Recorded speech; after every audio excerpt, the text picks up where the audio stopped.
that's life. That's what all the people say. Riding high in April, shot down in May. I'm gonna change that tune.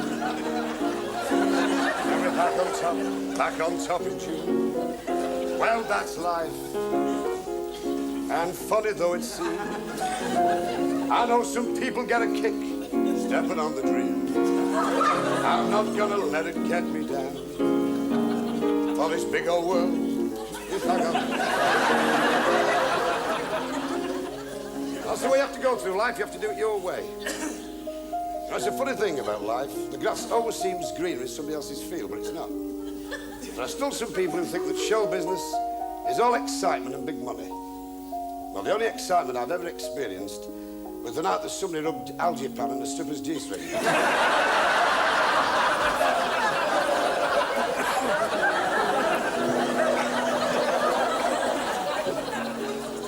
As for the big money, well, every time that Yorkshire Television pay me, I take the cheque straight to the bank. I have to do, it's too small to go on its own. We all have money problems. I went to see my bank manager last week. He hopped into his office, he had to do, I was kissing his feet at the time. I said, how's my accounts, Dan? He said, I'll toss you for it. We sat down in his office, he said, before I can discuss a monetary loan, he said, I must ask you, have you got collateral? I said, no, it's the way my legs are crossed.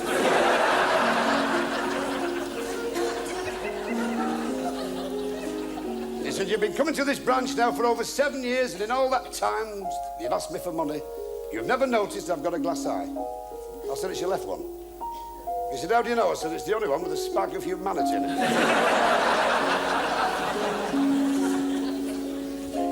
Everybody's life is full of ups and downs. There have been times when I've teetered on the very abyss of total despair. Times when it seemed that the gods had cast the dice of fate against me. I've not had a happy life.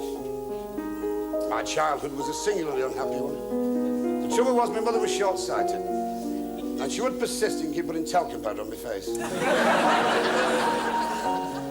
Between you and I, I've often shuddered to think what she did with me dummy.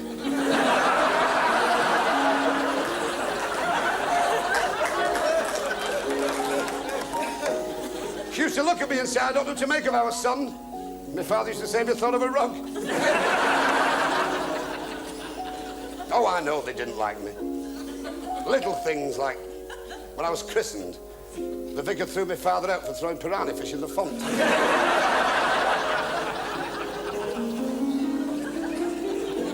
We lived in a tough district. It was so tough I got mugged one night by a nun.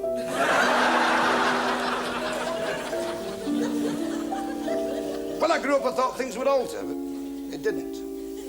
After 10 years of married bliss, my dear wife ran away with a fella next door. Oh, and I did miss him.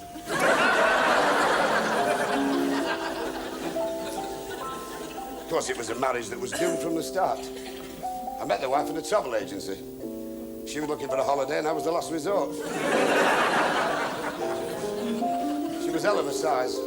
She was so fat when she walked down the aisle on her wedding day in white, everybody thought they were towing a sight screen to Lord's. She was so fat when she bent down in Liverpool, they had an eclipse in Bournemouth. She never wore corsets, she used baling wire. The day I married that woman, I had no luck. She joined Women's Lib, and when she burned her brown, it took 3 months to put the fire out. Nothing went right. Absolutely nothing. I backed a horse in the Grand National and it fell in the paddock.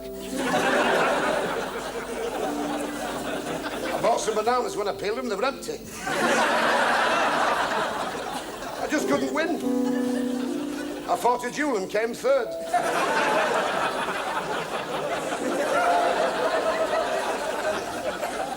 And I was offered a big part in a revival of the musical The King and I with Dame Flora Robson. They had to cancel it, she wouldn't have her head shaved.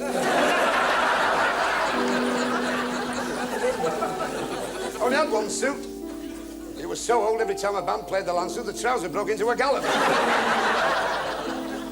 And then when all seemed lost, from the gin-soaked lips of a pockmarked Lascar, he was counting his legs in the bath, came the words that set me on the right course. Go ye to Tibet and seek out the old wise one. I got a job on a ship as a carpenter. The first time I'd been in the chips for years. Off we sailed on a perilous journey. What a voyage. It was scurvy, mutiny, disease, but eventually we reached Knutsford. 3 years later, we docked at Kowloon and I trekked across the hinterland of China in my saffron robes and my begging bowl. Had a Woolworths over there and they're quite cheap. Stamps as well, which is handy. What a journey, what a voyage, what a perilous trek. As I began to climb the Himalayas, the wind tugged at my clothing. Ice particles formed on my eyelids. And near the Indian border, I got frostbite up the Khyber.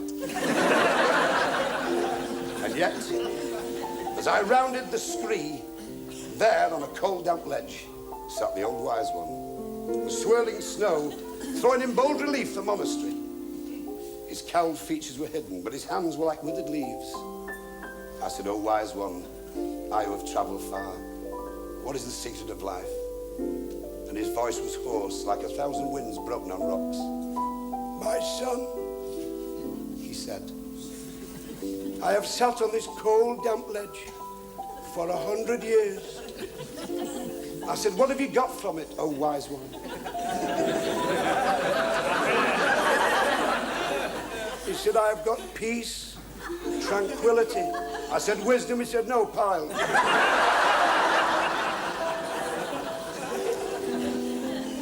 I said, "I who have travelled far, O weary wayfarer, tell me, O great and wise one, what is the true majesty of life? What is the secret that one must find? Where are you, the oracle?"